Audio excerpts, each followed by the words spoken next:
We do this all the time. We live in this world of relationships.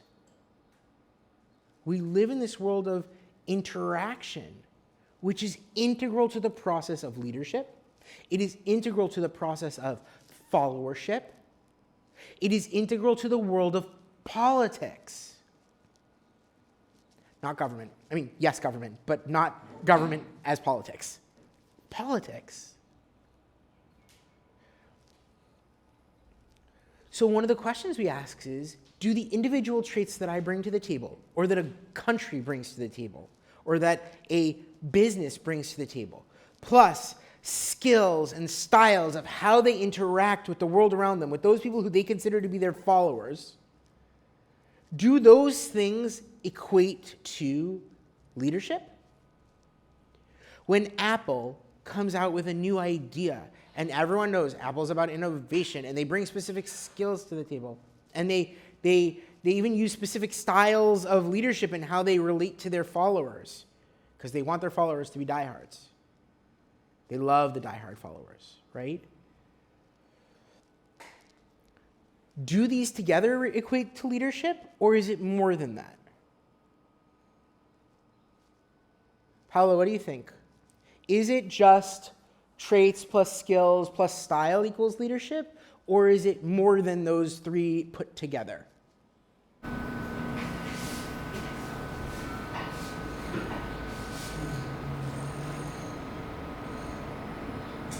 I think really dependent on the vision and the goal.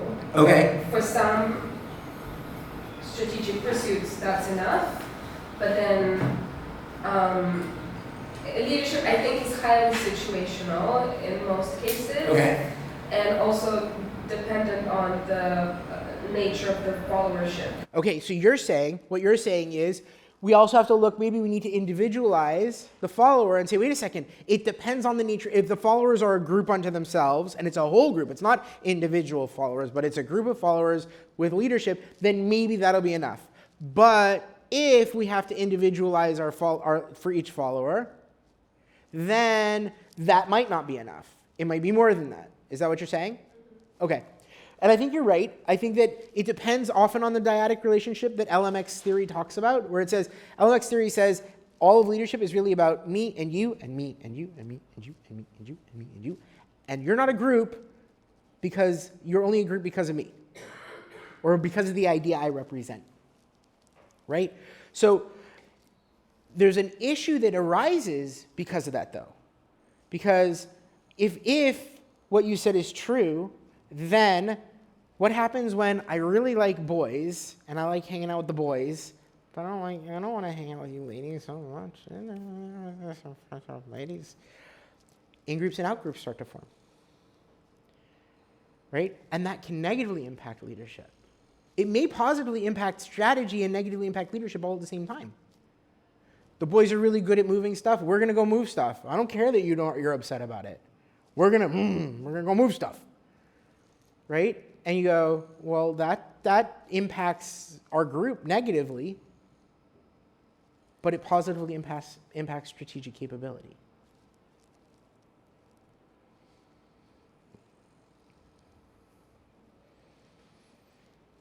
So we have to ask a question about what is the purpose of leadership? What's the purpose of leadership? Is the purpose of leadership what we've defined it as? Going all the way back to that grouping. Hold on, going back. Back. Is the purpose of leadership, come on, you can do this. There. Creating or guiding a process in which a unit influences other units, tact in achieving and maximizing efforts towards a mutually shared vision, objective, or goal by applying adaptability, right? Or a process in which one unit adapts and influences other units. Is that, going back to here, hold on. Get there, hold on. Ha! Is that about strategy? Or is it about the team?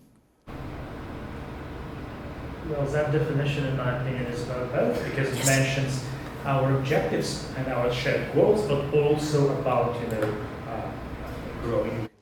So it has the duality to it. This is so important for you guys to see. It's so important. Team-making structure of a leadership, right? The ability, the idea of structural leadership, the ability to put a team together. The idea of leadership development, the idea of developing new leaders. I'm going to help people rise up in their leadership. Those are part of this strategic process for purpose. We have purpose. It's vision-oriented. It's vision-directed. It's not based on me because I'm charismatic and y'all love me. But it also requires that part of the relationship where we go, we have a good relationship and we can get along and we can get things done together.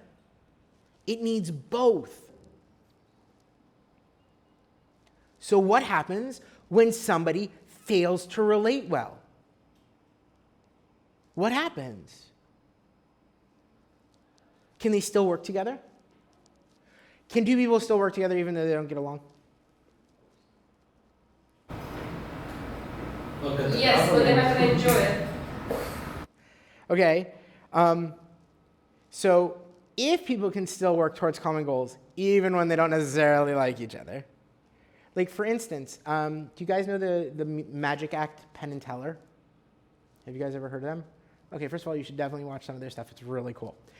But Penn and Teller, they've been magicians as a team for a very long time. They are professional partners.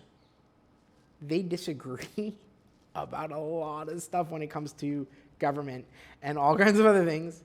And they're not necessarily friends. Like friends. But they're business partners and they work really well together. Okay?